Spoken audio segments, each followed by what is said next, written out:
Secretary Dizon. Thank you very much, Mayor, Mr. President. While the technical staff is putting up the short presentation, on behalf of the men and women of the Basis Conversion Development Authority, Mr. President, we wanted to, first of all, first slide, please. Yeah. Mr. President, the BCDA has existed for the last 27 years. It was created when the U.S., by virtue of the non-renewal of the Basis Treaty, left, and we were left with several former U.S. military bases. However, when we came in, Mr. President, when you came in 2016, we wanted to make sure, through the guidance of Chairman Greg Garcia, that BCDA renewed and made very clear in no uncertain terms its mandate. And Chairman Greg Garcia tried to encapsulate in two very short lines what BCDA is for and why it was created. And it is really, to put it very simply, Mayor, to help strengthen our armed forces while we build great cities. And this is the mantra that we have tried to live up to, Mr. President, throughout the last 5 years. Next slide, please.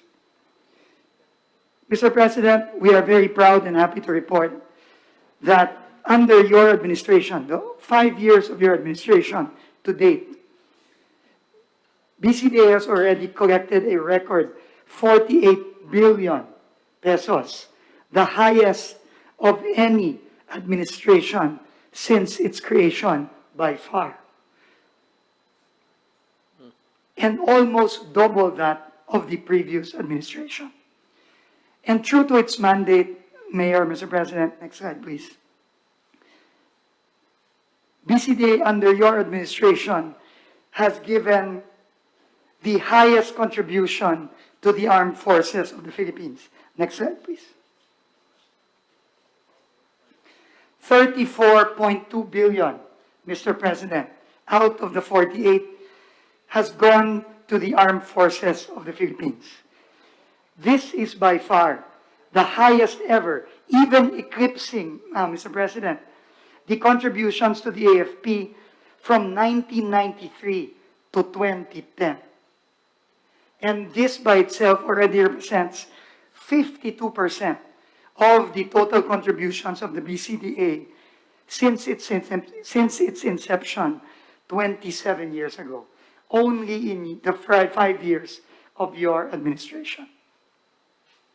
This is broken down into close to 10 billion in terms of replication of military facilities of affected military facilities of the Navy, the Army, and the Air Force, and also represents 24.3 billion directly to the AFP Modernization Fund. Next slide, please. Apart from this, Mr. President, is building great cities. With building on the success of Fort Bonifacio and the former portions of Villamor Air Base, BCDA under your administration focused on Clark after years of neglect.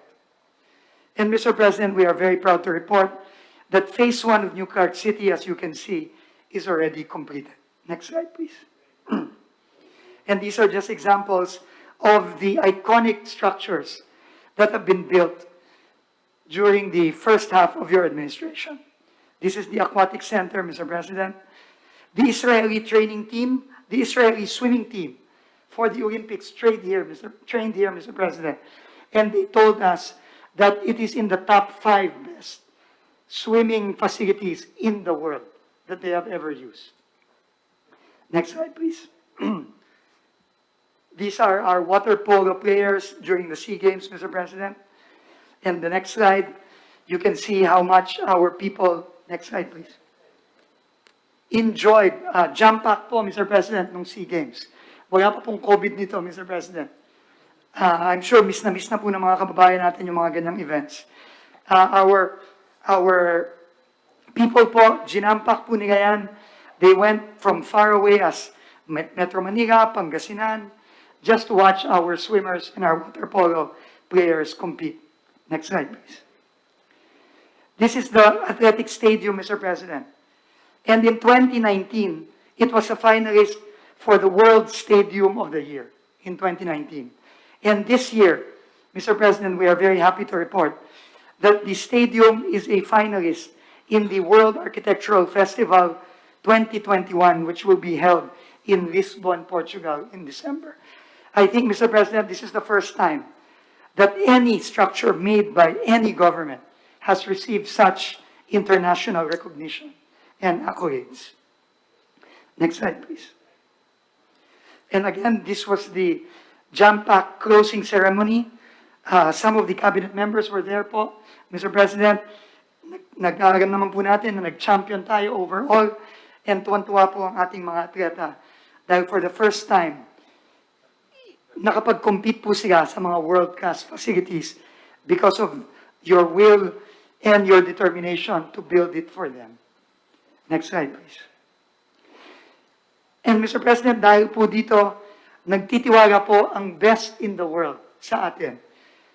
Ang ADB, ang JICA, ang Japan Overseas Infrastructure Network for Development, ang AECOM, ang Nippon Koi of Japan, Surbana Jurong of Singapore, and ang Philkoi Japan Institute, lahat po sila ay partners po natin dito.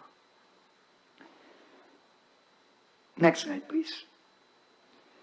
At nagpapasalamat po tayo, Mr. President, dahil sa inyong executive order, matutuloy na rin po ang matagal na pong pinaplano ng mga gobyerno, simula pa po ng gobyerno ni Pangulong Aquino, Pangulong Cory Aquino, na dahan-dahan nang ilipat ang mga national government agencies mula sa Metro Manila papunta sa labas ng Metro Manila.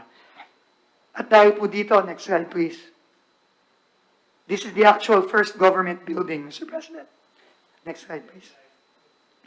Ito na po ang mga iba't ibang agencies ng national government na nag-submit na po ng kanilang letters of interest na simula na pong mag-relocate sa New Clark City. Next slide, please.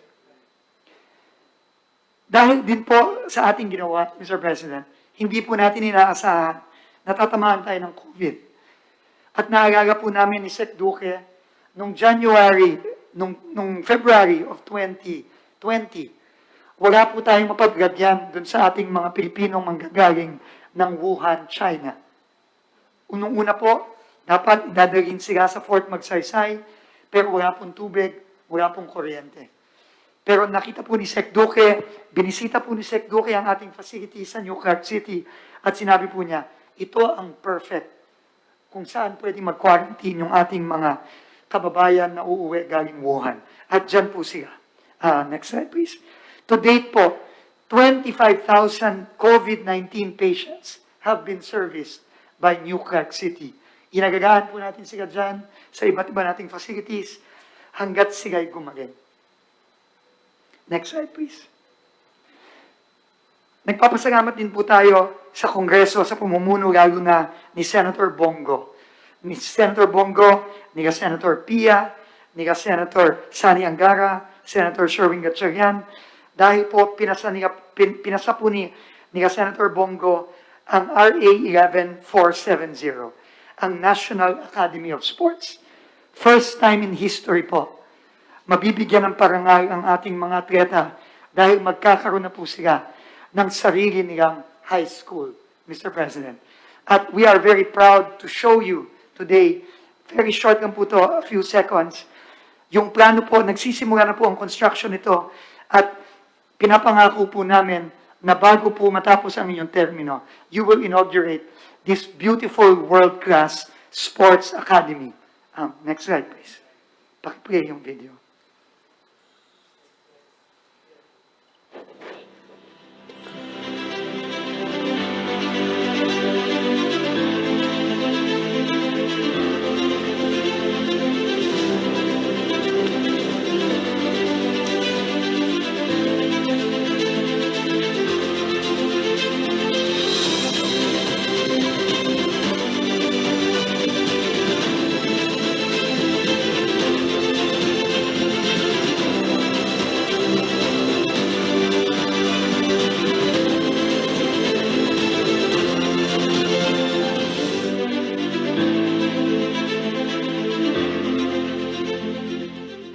nagsimula na po, Mr. President, ang construction.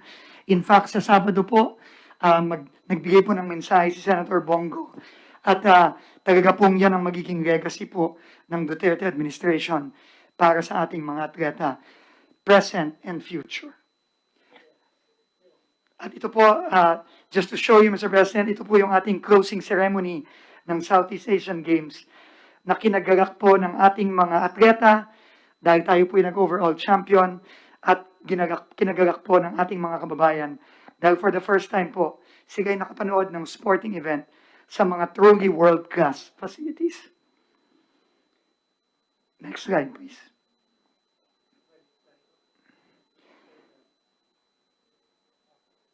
Ang Clark International Airport po, ang inyong magiging legacy para sa paggawa ng mga world-class airport facilities na hindi po nagawa ng mga nakaraang administrasyon.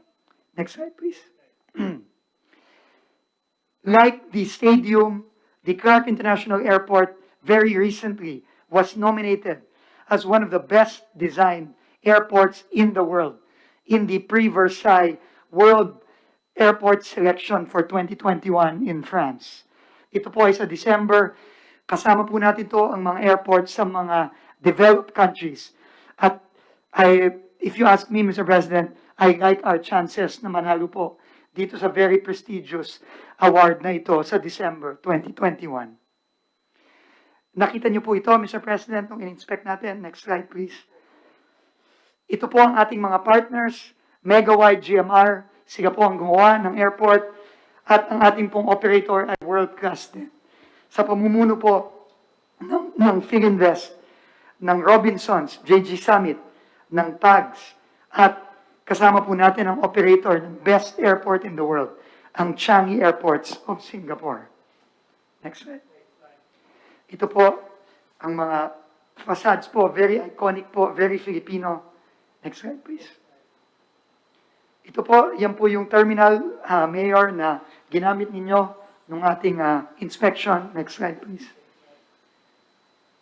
Ito po yung lounge, papunta sa mga gate. Next slide, please. Doon po nagtatapos, Mr. President, ang aming report. At again po, nagpapasalamat po kami sa inyo sa lahat ng suporta, lalong-lalo na po sa ating infrastructure build program at para sa ating pong mga athletes. Thank you very much, Mr. President. Thank you, Dizon.